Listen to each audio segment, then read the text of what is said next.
अस्सलाम वालेकुम viewers, I am advocate Hasan Mahmood Bhutta और आज की इस वीडियो में बेसिकली मैं आपको बताऊंगा assistant director ASF airport security force का क्या सिलेबस है, इसकी प्रेपरेशन किस तरह से करनी है। ये पोस्ट बेसिकली कुछ अर्सा पहले फेडरल पब्लिक सर्विस कमीशन ने अनाउंस की थी।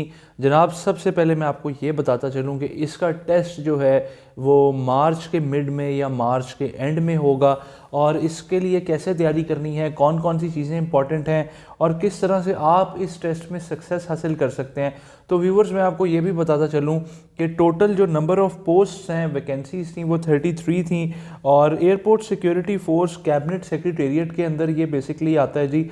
और कैबिनेट सेक्रेटेरिएट जो है ये बेसिकली एविएशन डिवीज़न इसका आ जाता है।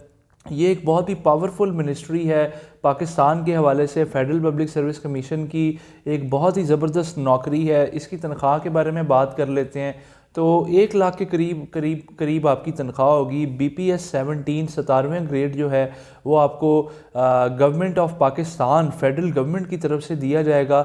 इस टेस्ट का सिलेबस क्या होगा, इस टेस्ट के सिलेबस के ऊपर आ जाते हैं जी। इसका 100 मार्क्स का बेसिकली ये एक MCQ टेस्ट होगा।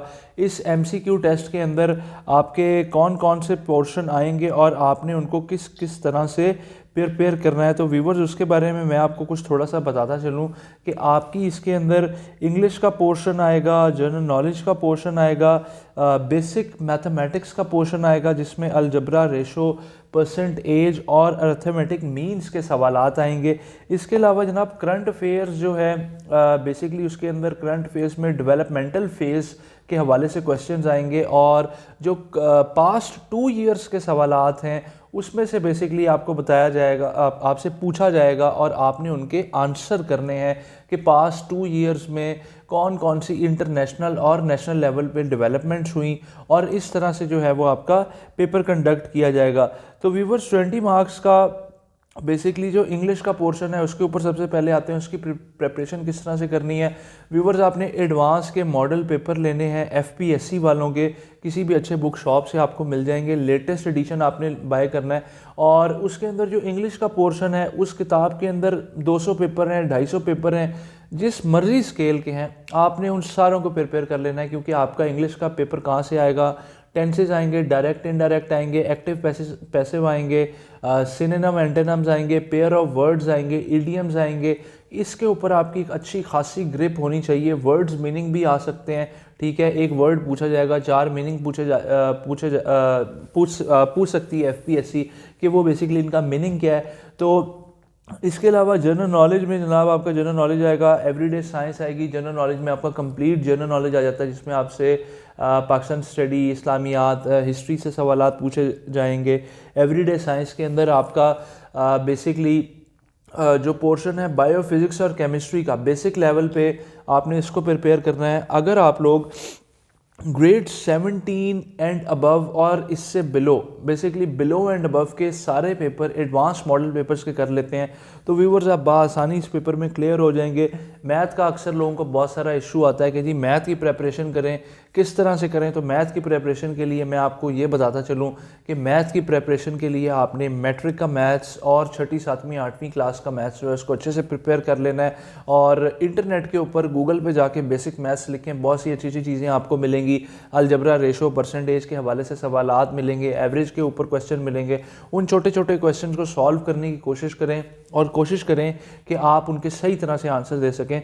मैथ और इंग्लिश के पोर्शन में अगर आपके 40 में से 35 नंबर आ जाते हैं और दूसरे पोर्शन में आपके 60 आउट ऑफ 45 आ जाते हैं तो आपकी बाआसानी जो है इस टेस्ट के लिए आपको सिलेक्ट कर लिया जाएगा इस पोस्ट के ऊपर। अब इसके क्या क्या मराइल होंगे, सबसे पहले आपका MCQ टेस्ट लिया जाएगा। MCQ टेस्ट जो लोग क्लियर करेंगे उनका डिस्क्रिप्टिव टेस्ट होगा। डिस्क्रिप्टिव टेस्ट में क्या होगा कि बेसिकली पर सीट जो है 10 लोग उन्होंने शॉर्टलिस्ट करने हैं। मतलब अगर 33 सीटें हैं, मतलब 30 सीटों के ऊपर उन्होंने 300 बंदे सेलेक्ट करने हैं, 33 पे 330 बंदे सेलेक्ट होंगे जो डिस्क्रिप्टिव टेस्ट देंगे। इसके बाद जो बंदा डिस्क्रिप्टिव टेस्ट क्लियर करेगा, इसके ऊपर थोड़ा सा मेडिकल भी आपका होगा, साइकोलॉजिकल टेस्ट होगा, उसके बाद आपका उससे पहले जो है इंटरव्यू भी आपका कंडक्ट होगा। एफपीएससी का एक पैनल बैठेगा, वो पैनल आपका इंटरव्यू कंडक्ट करेगा और आप में से जो लोग क्लियर होंगे उनको फेडरल पब्लिक सर्विस कमीशन जो है वो ये नौकरी दे देगा।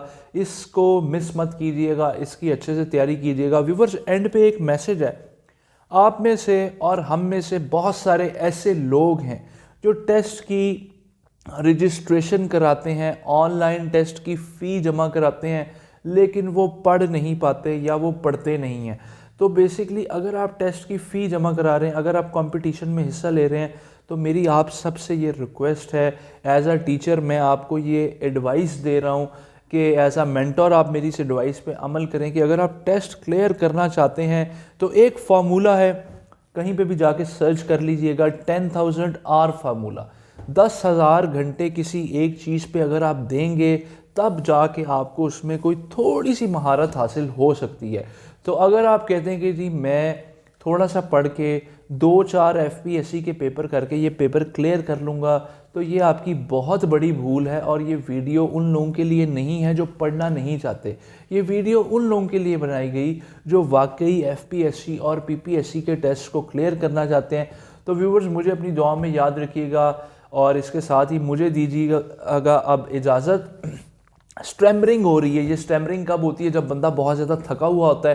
फ़िलहाल मैं भी बहुत थका हुआ हूँ, लेकिन ये वीडियो आपके लिए बनाना बहुत ज़रूरी थी। अपना बहुत सा ख्याल रखिएगा, मुझे अपनी दुआ में याद रखिएगा। अल्लाह हाफ़िज़, अल्लाह निगहबान।